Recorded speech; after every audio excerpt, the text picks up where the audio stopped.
Congratulations, gentlemen. We have head coach Mike Hastings. We have, check my notes, senior forward Jack Horbach and senior forward Simon Tassi. Jack had a goal tonight and Simon had 2 goals tonight. We'll start off with just some thoughts from Coach, and then we'll move into questions for the student athletes. Coach? Yeah, that wasn't a 5-1 game. That was a little bit of ping pong back and forth, and we knew that Dartmouth would be a hard out, and they obviously were. I'm proud of the guys for sticking with it. We've had some guys that have gone through some peaks and valleys, as our team has, but we had some guys step up, and 2 of the guys that stepped up tonight are up here, and we look forward to moving on and playing a very good Michigan State team. All right, we're grabbing the mic right now, but we can let you yell a question if you're ready. Okay. All the posts that you guys hit throughout the game, how important was it for you to just stay persistent and end up getting what you got? Yeah, we were talking about it between periods. Just don't give up. Just keep going. One of them is bound to go in. Like we just kept talking about hammering the idea that we don't give up here. Like no matter what happens, we just keep going no matter what. Questions? Ryan? Ryan Lambert from Elite Prospects. Mike just alluded to it, but it wasn't a 5-1 game, and really it was kind of not even a 3-1 game. But you guys only allowed 14 shots on goal. What does that say about your team and your mindset coming into this game? I think that's kind of our identity. We're trying to just play good defense to create offense, but I think that's our mindset to like play defense first. And I mean, I didn't know about that, but that's a pretty good stat.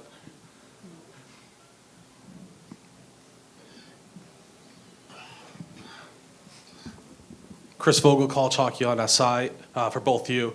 Big contributions from the senior class. What's it mean for you guys to be able to play for Wisconsin at least one more game?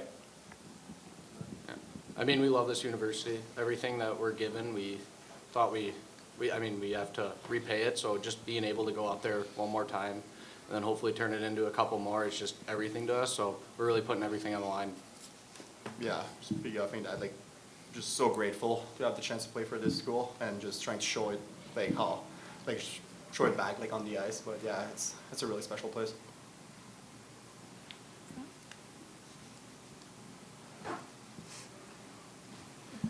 John Doyle from USCHO.com. Simon, on your goal, your first goal, it looked like you were really fighting for the puck there once that rebound came loose. So can you bring us through that, please? I don't know. I thought Finner's pass was going to go in right away, and then the puck was right there. And then I got lucky enough to just push it before I kind of got crushing on the goalie. I wasn't sure if the goal was going to count, but yeah, just tried to push it in.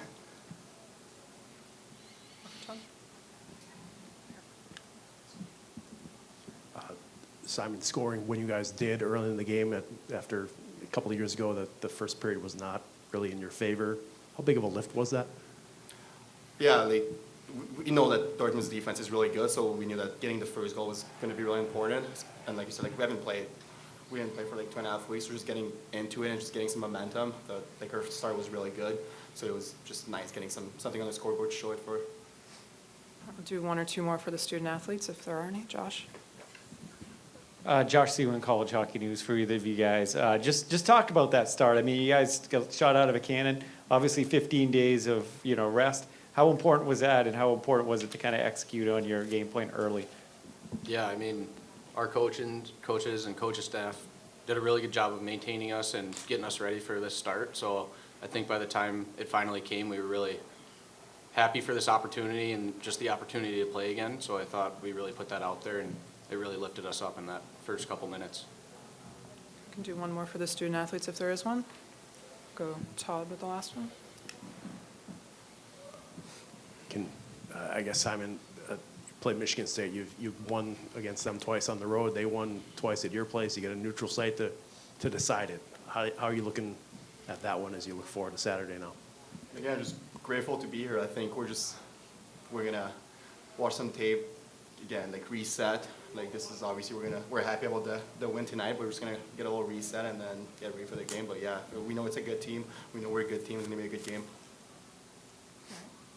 Awesome. Thank you, guys. Thank you. Congratulations. All right. We'll move into questions for Coach. Todd, you've got the mic, so all you. It happens to work out that way. Mike, can you get into the start and what was, I guess, really working for you those first few shifts? Obviously, you get a power play, but their penalty kill is not easy to break down either. Yeah, you know what, for us, the last time we were in this position, I hope we're not in it again, but the last time we were in this position, Quinnipiac put us back on our heels.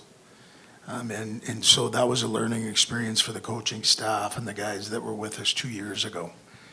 And so as much as they want to throw shade to the coaching staff, I want to say our group, our leadership group, those two guys, the guys that have been together all year long, really, their buy-in was exceptional after we didn't get done what we wanted to get done at home against Ohio State.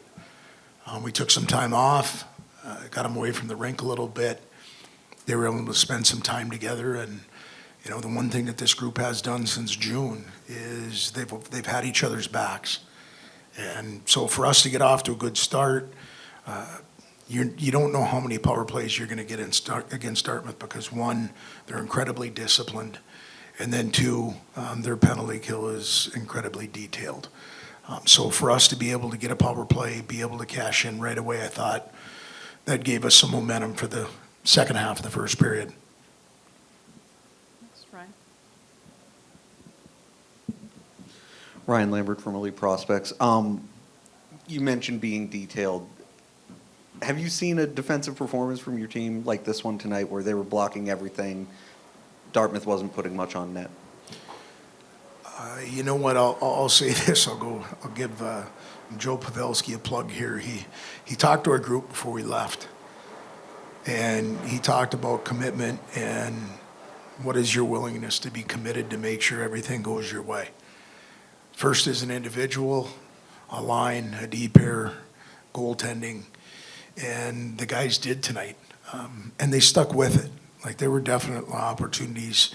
I think early we didn't give up a lot, but a couple of great A's, and they get it back to even, and the guys stuck with it. And so from that standpoint, I thought we did a pretty good job of possessing pucks against a team that doesn't allow you to possess many. And you know, they were rewarded for it. We had to stick with it, and I'll use your quote, it wasn't the 5-1 game. It was a lot tighter than that, but I think they were rewarded for sticking with it.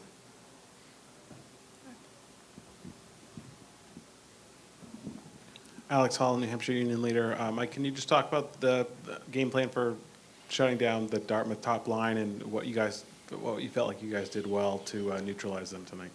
I'll say this, I know not everybody in here had the opportunity to watch as much game filled as we did on that group. They're a pretty special group. They can keep you up at night if you watch enough. So from our standpoint, we tried to share the responsibility with our entire group. We knew they were going to have last change, so they were going to get a lot of the matchups that they wanted, and so we need different guys to step up, and they did. The line of Pietila, Deering, and Brink has been somebody that I've been able to, or that line has made their head coach feel comfortable having them play against anybody. We've done it in the regular season against the other Big Ten schools, the other Big Ten teams, and they've really risen to that occasion, and they did again tonight. We'll do a couple more for Coach over here. Fifth time playing Michigan State coming up on Saturday. What unique challenge does that give you playing such a familiar opponent? Well, I don't think there's a ton of secrets. You know, we go to battle, and they've got two, we've got two. They're Big Ten hockey. They're deep. They're talented. That top line is about as good a line as you're going to see in college hockey. The guy between the posts is very accomplished, not only in college hockey but internationally. And so you start stacking that with a guy that I respect a tremendous amount that's behind that bench and his staff. It can be a tough out, but it's supposed to be tough at this time. so we're looking forward to the opportunity to compete on Saturday. I will do one more question, two more questions. Todd? Yeah. Can you share what some of the messaging was on the bench when posts keep getting hit, chances keep happening? You're getting chances, but they're not going in. How is that mentality important at that point in the game? Well, you could see, for everybody that was watching the game, I do believe there was a little frustration that was starting to crawl into play. And I'll give Coach Todd Connaught a lot of credit. He kept messaging from the bench, next play, next shift. Because it's something that the guys can control. We can't control what didn't happen.